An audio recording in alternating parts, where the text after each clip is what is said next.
What is up, everyone? We are here live at 5. My name is Mayan Gordon. I'm the owner of Mayan Gordon Media and Monkey Boy Art. And today I have a really special guest for you guys. His name is Dan Brue. I'm going to let him introduce himself here in a second. But first thing you guys know, what's up? Comment, where in the world are you watching from? And what is one thing that you guys are grateful for today? Today, I want to say that I am really, really grateful for my husband, Ben, and the way that we work together.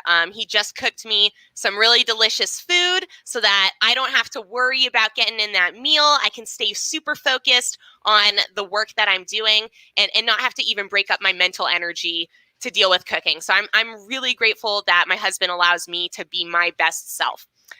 Dan, why don't you go ahead and introduce yourself today, but also before you introduce yourself, what's one thing that you're grateful for?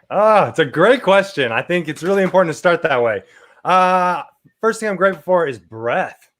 Like, it's so overthought of, but it's something that we have every second, every day. And let's all just, everyone watching, take a minute to take a deep breath and like feel how good how much your body wants that. Oh, I love that. It's good. It is good. It calms you down, makes you feel at peace. That's it. My name's Dan Brue, and this is kind of what I do. I help people figure out tips and tools and tricks on how they can build habits that make them the most effective person they can be with, honestly, if you're dealing with chronic illness. That's kind of me in a nutshell. And I've been working on a lot of different factors with branding and online. And what it really comes back to every time is healing. I love to help people heal because I recognize that that's what I've done, and it's helped me grow the furthest. And I think if every person helped one person heal, we'd have a pretty cool world around us pretty quickly. Absolutely. Absolutely. So as you just mentioned, you deal a lot with chronic illness. So I'd love for you to talk, what is your experience, personal experience with chronic illness? And then the other thing that I want to say, if you guys are watching this right now, please share it, not only to LinkedIn or YouTube or Facebook, as we're streaming on right now, but share it across any of your social medias. This info could be really, really valuable. It could be life-changing to someone else who is experiencing chronic illness. As you can imagine, I think even people like myself, I don't have chronic illness. I can think about how much harder it was to function when I was sick. And imagine that being the normalcy of your life, how much extra obstacles and how much extra opposition you have on a day-to-day basis. So I want to let you take over and tell us your story. Tell us what you've learned through your experience. First of all, happy belated birthday. Oh, thank you very much. You're very welcome. That's very exciting. Yes. So chronic illness, let's first start by saying this word chronic illness is a word that doctors love to throw out there. I think there's like 133 million people right now in the United States that have a chronic illness. And the reason I put those parentheses, if you can see them, is I don't believe there's such thing as a chronic illness. I think everyone who has something can heal themselves. And maybe that physical ailment stays there for however long, but the mental side of what chronic illness does needs to be pushed off the table. You can heal from what's going on. It's not a pill, it's not a surgery, and it might be some of those steps. But to really start deciding that illness is just a warning signal in our body saying that this is something you need to pay attention to.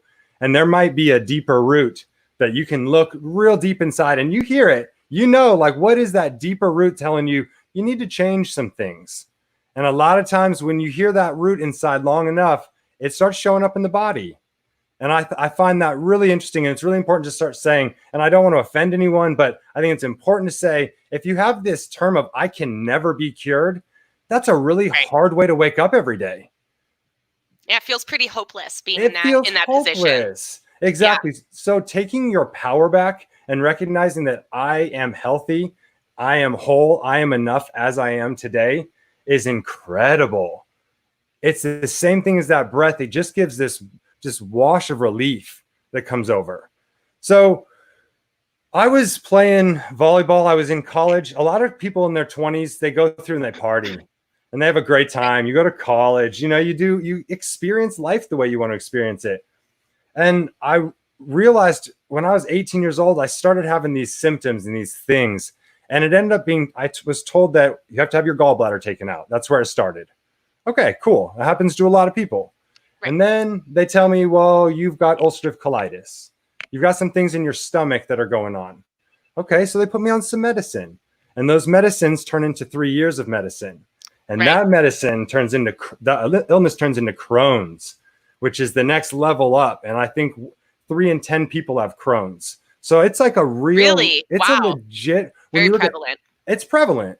So when you start looking at it, this evolution from stomach pain to IBS to ulcerative colitis to Crohn's, in 2010, I went to the Mayo Clinic and they removed my entire large intestine.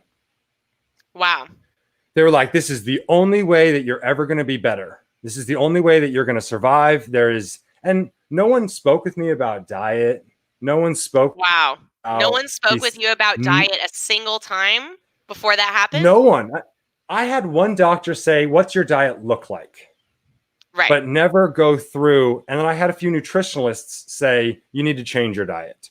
Mm-hmm. But those are two separate things. The Western system. No one told you why you should change your diet or like what it was going to do. Right. Gotcha. I got a lot of books saying how to change my diet, but it's hard when you're really sick to just go read a book and take in all this stuff and take in all these new life habits with a full-time job and you're going to school.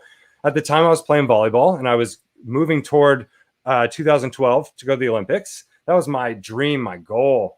Right. And when my large intestine came out, it changed everything. It kind of like you hit with fear. Emotions go through. Like, is this going to shorten my life? Is this what is this going to do?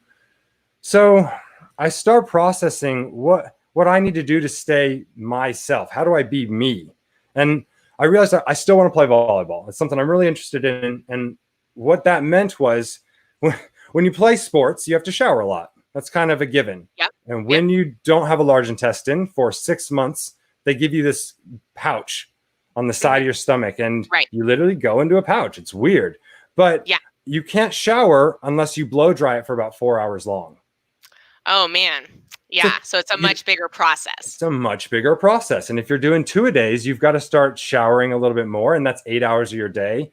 So it led me to realize that I could invent something that's a shower cap. Oh, for the bag. For this bag. And I was like, okay, so let's try this. Let's put some things together. Let's build some things. Got creative with it. Mm-hmm. That ended up leading me to this process of learning entrepreneurship, what it meant to run a business, how it was to create an invention that was then going into the world, and what that process looked like. And it was the first time I realized if you have a chronic illness, it does not have to define your life. Right. What about going through that whole process made you realize that? Was it like a specific moment? Was it you just after going through it, looking back? How did you like come to that realization for yourself? That's a really good question. I think so. I was in the hospital for a long time, long periods of time. And I think a lot of people with this chronic illness, they end up being in bed for a long period of time. They just kind of lay around because that's what feels best. And it's what you need to do. You need to heal. Yeah. And that time you get to think and you get to think and you get to think. And I just kept thinking, this cannot rule me. I'm still me. You refuse to give into it. I refuse to give into it. And I see so many people with the same mentality and they don't know what the next step is because when they wake up, they feel tired. They feel pain. They feel exhaustion. And that's hard. Yeah. It's really, really hard. So figuring out that and that first thing was just starting. That's what it was, just one step that when instead of waking up and having the negative, you have the positive thought. Absolutely. Yes. I have to jump in. I can completely relate to that because you guys, I started my first business, diffuser beads, when I was homeless with my husband after we'd been in a gas explosion. And it was something that got us through and out of being homeless, not just because we were making money with the business, but like you said, every day we woke up and had some level of hope. Like maybe today's the day we get a really big order. Or like maybe today's the day someone saw our Instagram post and wants to feature us. Like maybe today's the day something good happens because a business attracts opportunity in a different way than a human being does. Mhm. And while a person can certainly attract a very, very high level of opportunity, again, it attracts it in a different way than a business does. And as someone who maybe you don't feel good about yourself, or you're in this struggle of emotional or mental stress, having that outside factor of, oh, it's not me drawing in the attention. I don't have to save our family. I don't have to take us out of homelessness. Maybe the business can do it for us. And yes, I control, what goes into the business. I control on a large part what happens from the business. There's still this extra factor that you can put your hope into when you're in a down place. And so I imagine it was a similar thing for you, where every day you were like, something really good could happen that I can't see coming yet. That is beautiful. And I love the perspective, because you're exactly right. It is spot on. You just are looking for that something to have what it is. And it was business for me as well. And what was interesting is, as I went through this evolution of going into business and making it a full-time thing, I started realizing that there was this separation of understanding who I was, the being, versus the business. Awesome. I love that. Tell me more about that. So what were you realizing those differences were? What was the separation for you that you were starting to see? I put everything into the business, and I forgot to put self-love into me. I forgot about myself. Yeah. Been there. There. I think most business owners have. And as someone with the stomach stuff, I had to take extra care. And I want to say, just, it doesn't matter what kind of body you have. Your body is like a luxury car. It's a Ferrari. And I love that you brought it up. I think about, yes, the human body is just like a car, and your food is like oil. And if you don't use premium oil, guess what? Not only do you have to have oil changes and your parts, your literal parts changed or taken out, but your car just will not last as long. If you use premium ingredients to take care of your car, if you take your car to the mechanic more often for checkups, it's going to last longer, just like your human body. Sorry, I had to throw that in because I love that. I love that analogy so much. Keep going. It's perfect. And it's exactly right. And that's what I realized is, I wanted the business to succeed so much, but I didn't have enough oomph to keep going with it. I got burned out, just same way I got burned out trying to run myself. Right. So I had to take a few steps back and realize, okay, I need to break this thing down the way you break a car down. How does my body work? How do I build habits? How do I take care of this being, this luxury vehicle that we have? And how do I nurture my soul? Absolutely. How do you feel good doing all of that at the same time? Exactly. And not like it's a chore, or like you're doing it but don't want to. You want to be doing it and feeling good about doing it at the same time. Right. To wake up with that positive thought where you're excited to go into that action. And it literally led me to this process where I realized we have thought, and thought is this thing that we have going on. So we have to take care of our thoughts. We have to put good, and even no matter what the thought is, that's a habit. If you have a negative thought, that's just a habit. You can. I love that, you guys. Sorry. A positive thought. Go. Are habits. That is such an important thing to take away from this. If you have not thought about that concept before, but what you think is a habit. And that's why people have the ability to change their entire mindset. It's just changing one habit thought or thought habit at a time. And first, it's becoming aware of it. Oh, hey, I think this often, or I think this in a recurring way. And then once you notice it, then you can start to, at first, it's still completely hearing it, but coming back at it with something else that you intentionally are like, I did think that, and I feel it, but I'm also going to say this, and I'm going to feel that too. And eventually that feeling that you attach to the thing you're combating that bad thought habit with starts to take over the subconscious part of your brain to completely silence the first bad thought habit. And then all of a sudden, you're not even thinking that negative thought. And in its place, you're thinking this positive thought. And it drives you forward with a force that you've never experienced. And I think people who go through this process feel this.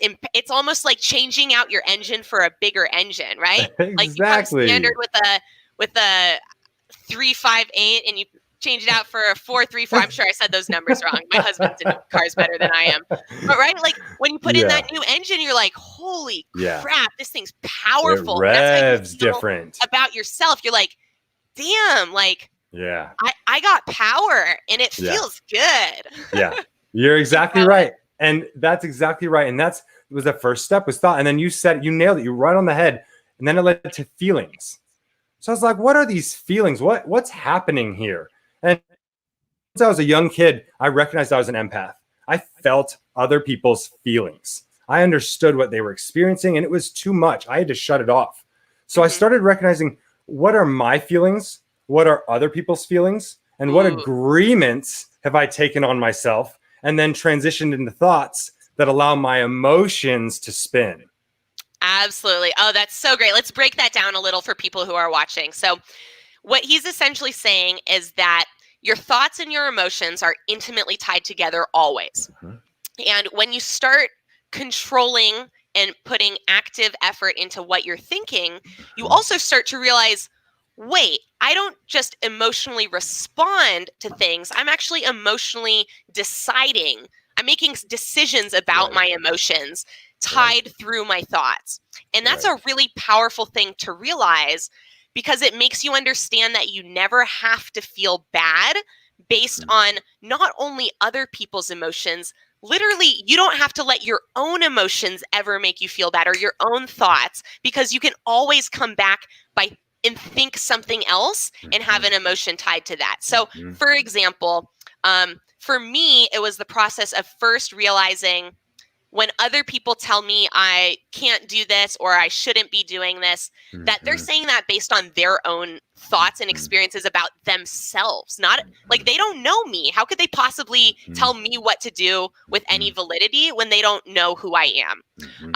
And then going from that to a position where I go, oh, even if I make mistakes, or if I do something perceived wrong by myself, that I have the ability at the same time to always see the good in myself and always love myself no matter what I do and what mistakes I make. And when I practice that, I feel that power. I get to feel that freedom, that peace that comes with living, and understanding living is chaos, living is hard, but it's also, you're in control of really how hard you perceive it to be, because everything runs through your incredible brain.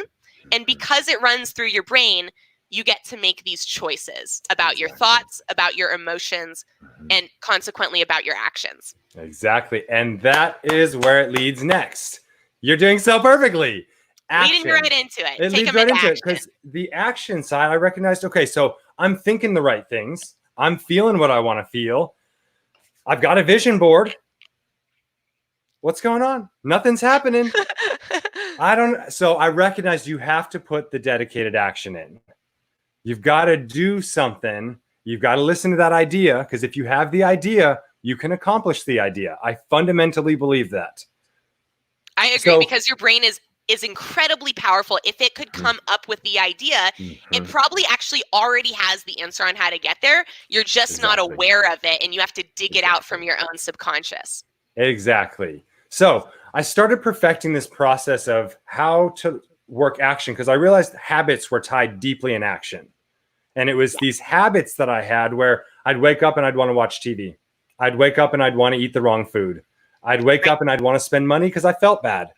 I'd wake up and I wouldn't record and document the way I wanted to. And then as the day went on, I'd feel more guilt, more shame, and worse feelings about myself.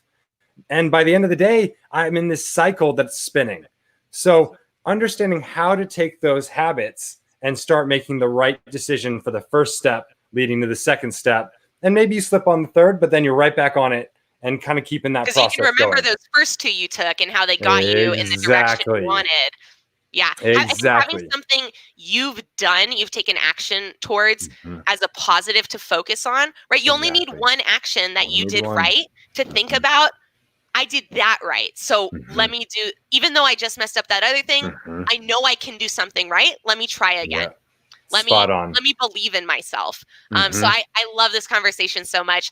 How did that get you to where you are today? And where are you today? Yeah. What do you do? Yeah. What do you spend most of your time on? Yeah. So it led me to, honestly, the next step was faith. It led me to learning how to believe in myself, and then in turn learn how to spread this message to others.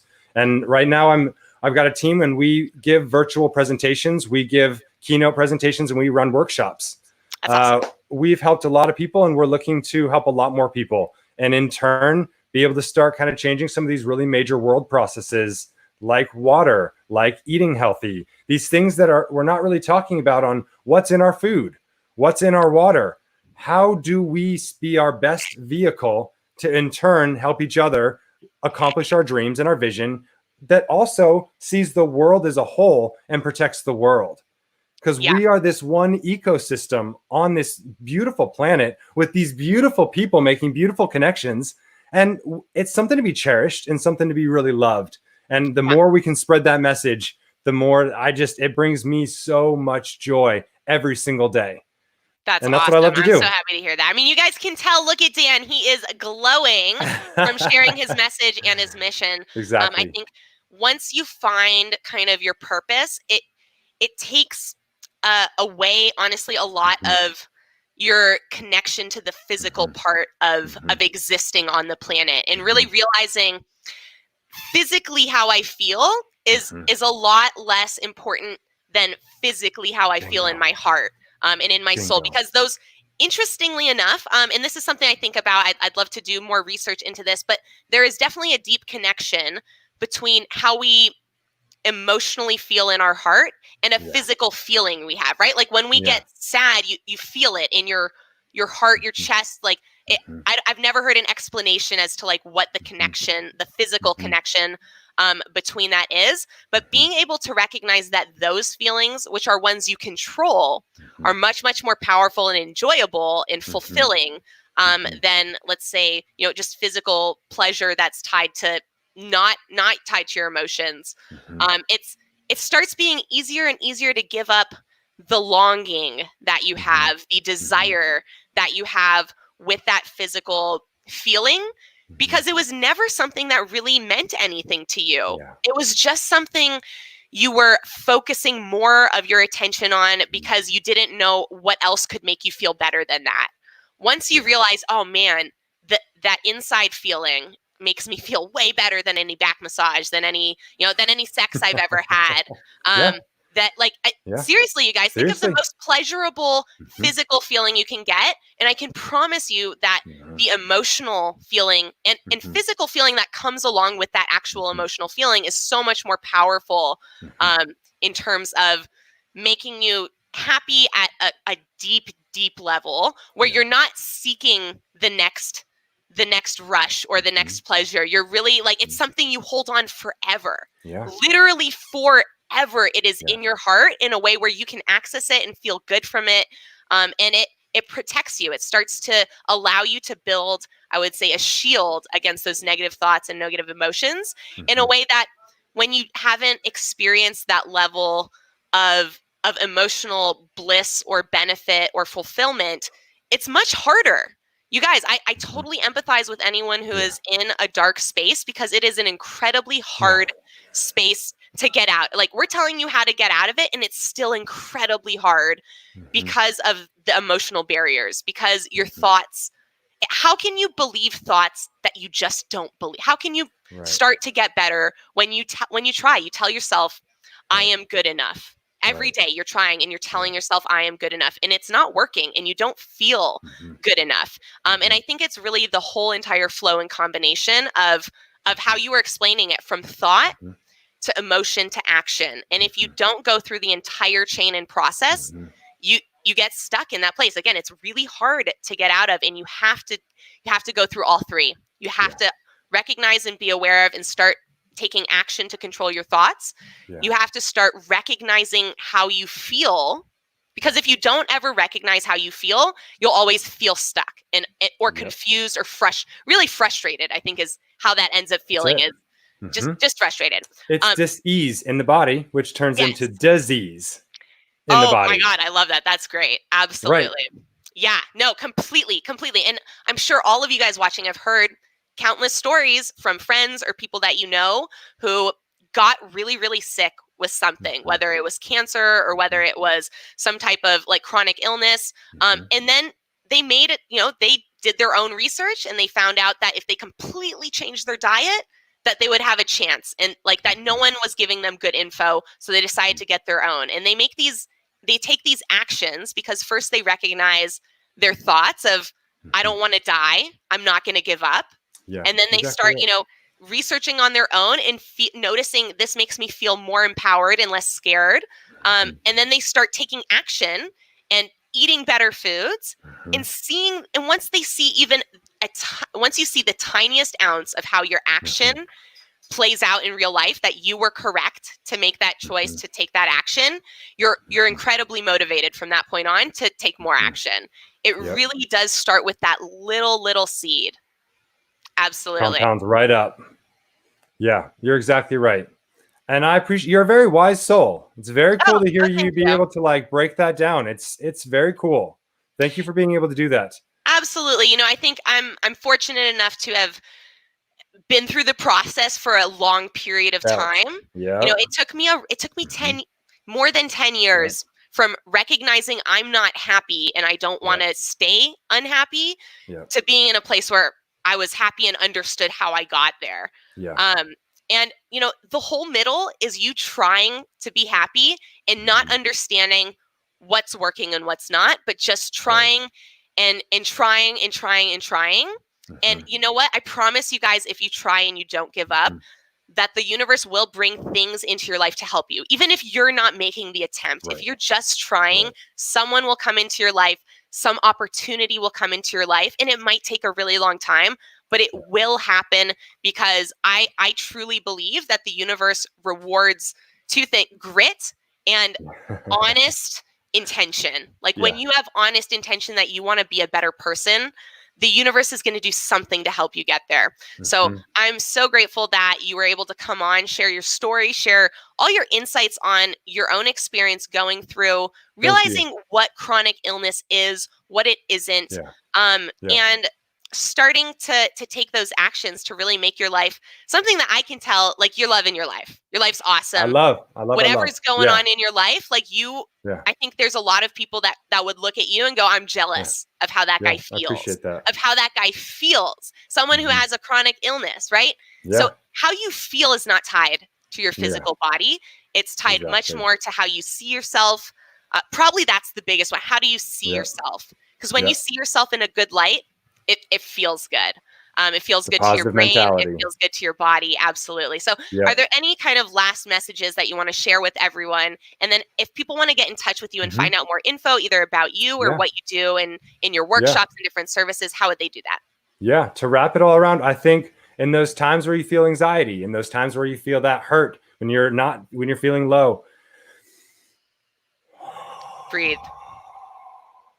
And it's awesome. It really makes the difference.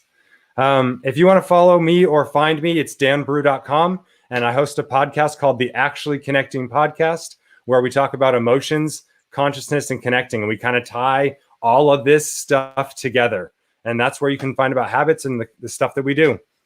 That's awesome. I'm going to give a couple shout outs to people who have been watching and commenting. You guys are freaking amazing. Julian, thank you so much.